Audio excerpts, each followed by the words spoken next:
This is a short video to show you how to complete the Reliable Legal Precedents Word version of Land Victoria's new format, Transfer of Land. The first thing you need to do is to read the instruction booklet, which comes with our package of forms. There's very little flexibility about the format required or the words you can use. The end result needs to be a form which can be scanned and the details extracted by Land Victoria's OCR equipment. The form looks complex because it contains all of the options and alternative text you'll need, but if you follow the instructions you won't have a problem. There are some useful word processing tips in the instruction booklet, like how to use word fields, how to copy and paste a table, how to delete tables, etc. You don't need to have advanced keyboard skills to use these forms. I'm going to prepare a basic no-frills transfer of land. I'm using the standard version 1, which doesn't include the additional terms and covenants item. Now, the first thing we need to do is to turn on the Show Hide button, which is already on. It's that one there, so that you can see the paragraph marks. This is important. Okay, start with land.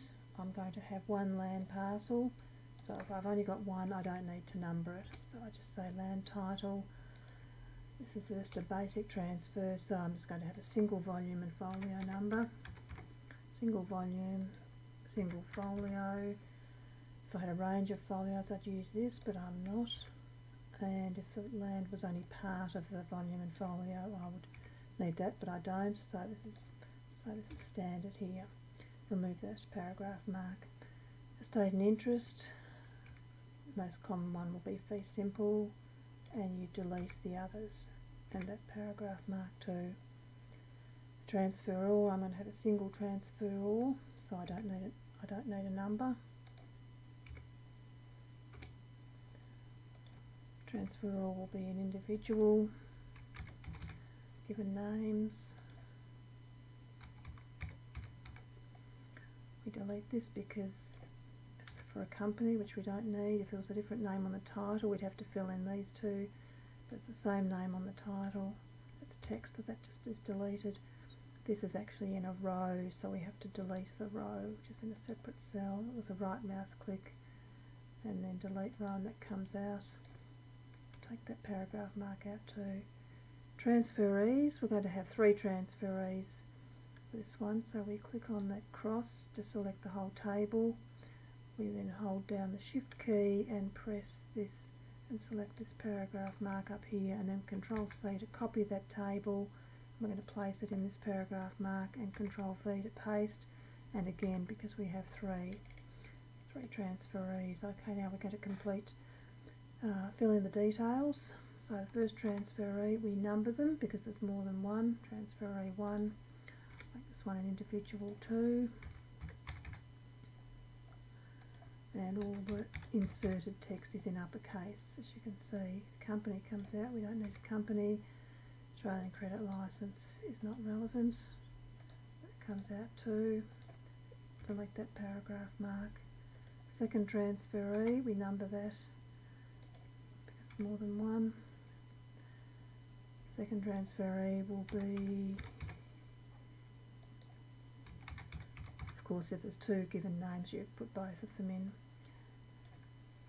Company name comes out. Once again, this is in a separate cell, so we have to delete the cell separately. And transferee 3, we'll make this one a company, just to be different. Company will be, we'll have an ACN, whatever the number is, just type it there. Australian credit licence. This isn't a required field for Land Victoria. It's there in case the parties think it's necessary. We're not going to use it, and it's particularly not relevant for a transfer anyway. Manner of holding, because there's more than one, we obviously don't want sole proprietor, so we're going to delete that. Joint proprietors, we'll delete that. We'll make them tenants in common and equal shares. So we're going to delete unequal shares.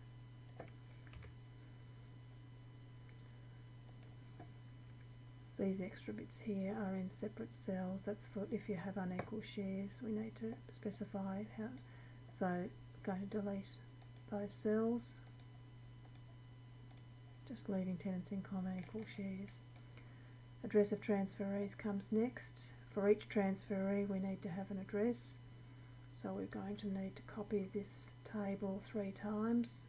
Once again, we select the table, we select the paragraph mark above the table, Control C to copy, and then Control V and Control V to put in 3 there. So we want transferee 1, not in a unit, so we just delete that field, but don't delete the text. The unit has to stay there.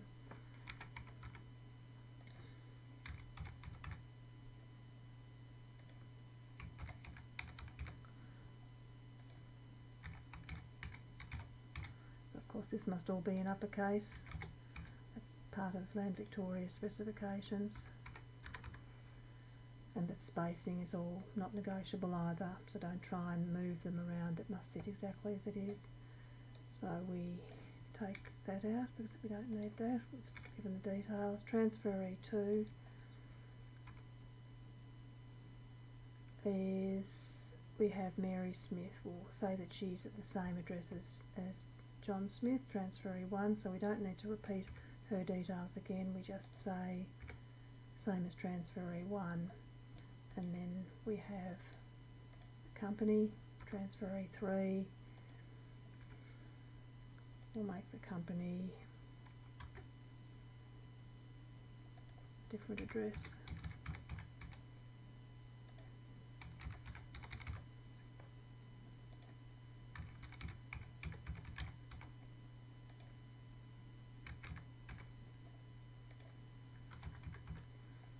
So we take out this bit at the bottom here because it's not the same.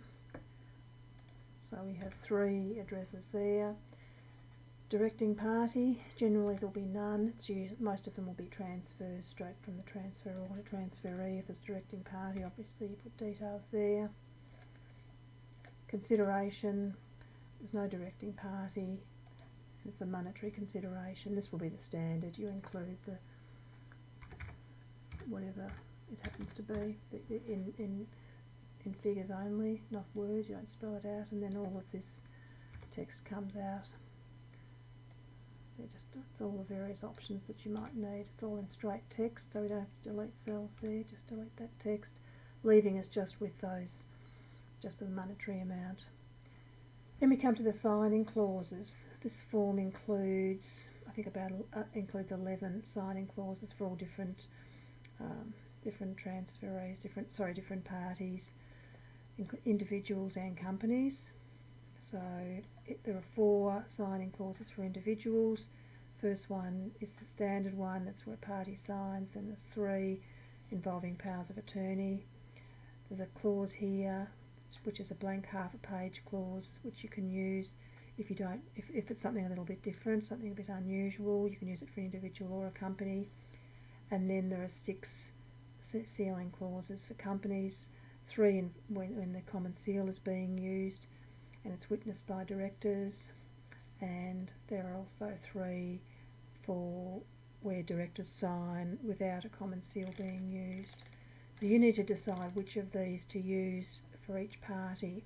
They need to be inserted in a particular order, in the order in which the parties appear in the form. So in a transfer we start with the sealing clause for the transferor and then the transferees, and then if it was a directing party they would come after that.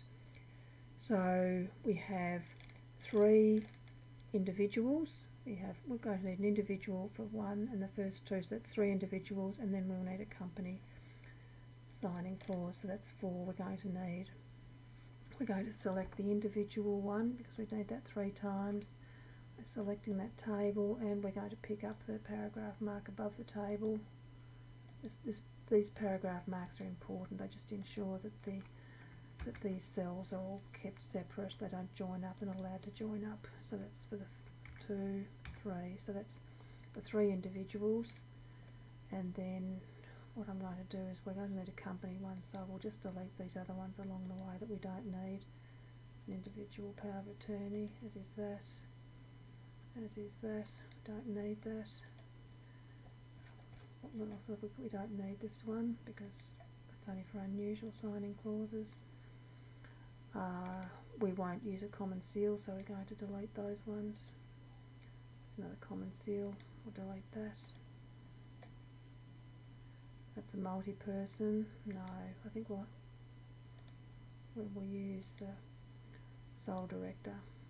That's a multi-person company. That's the sole person company. So they're the 4 we need. We don't need that one either. Okay, so we've got the 4 signing clauses that we can now fill in. First, for the transferor,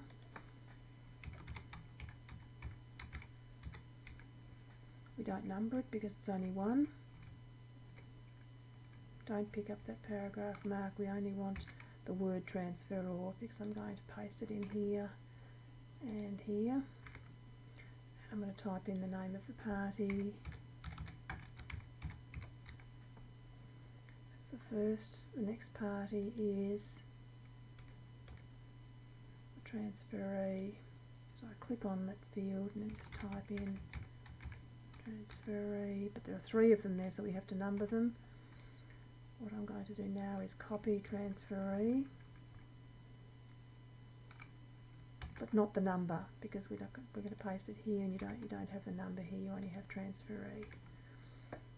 So transferee, the name of the transferee goes here. Once again in uppercase. Transferee, transferee. Okay. So now we come to transferee 2. So in there, just highlighting that field. Paste transferee in. And number 2, transferee goes there and there. Name of party, and then we come to transferee 3,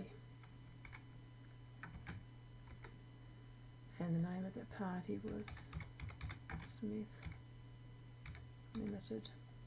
The director who'll be signing will be John Smith, and his address, we just run that out, there's no special format, we just, of course it has to be in uppercase, but just the address is typed in. Oops.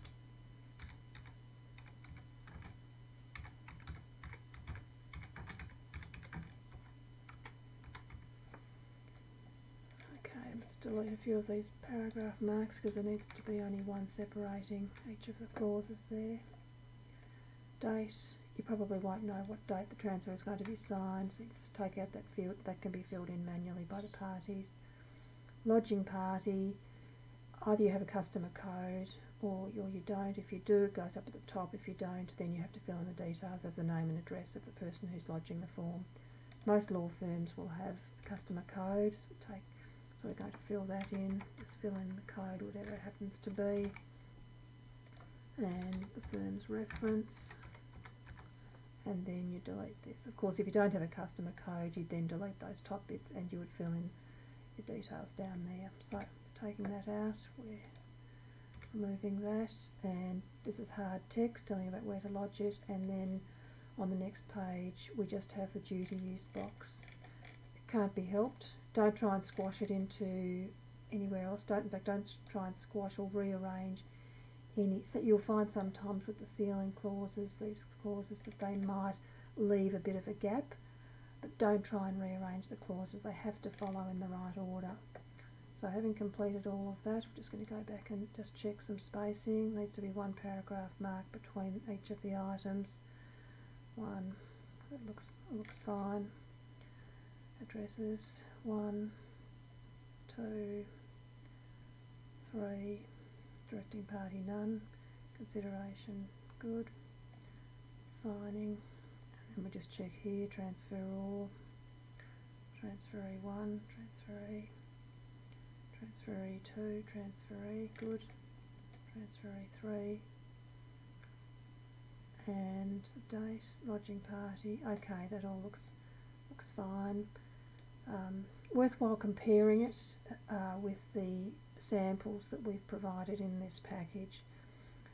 that this will give you an idea of how the completed forms should look, and those samples will also be helpful if you need to put in any optional text. A few points about the footer here. The approval number, that's a fixed number for these forms. Don't change it, don't put in your own approval number. You don't need a licence, you don't need to pay Land Victoria any fees to use this form, just leave that number there. Also, reliable legal precedents, and the date needs to stay there as well. This is there because Land Victoria directed us to put it there so that when a form is lodged, Land Victoria can identify the source template, so that if there's any issues with formatting or whatever, Land Victoria will liaise with us about that. So once you're satisfied it's all the details are right and you've checked them all, save it into your document management system. It's a standard Word document, so of course you can save it, and you print it single-sided as Land Victoria has required, and that's it.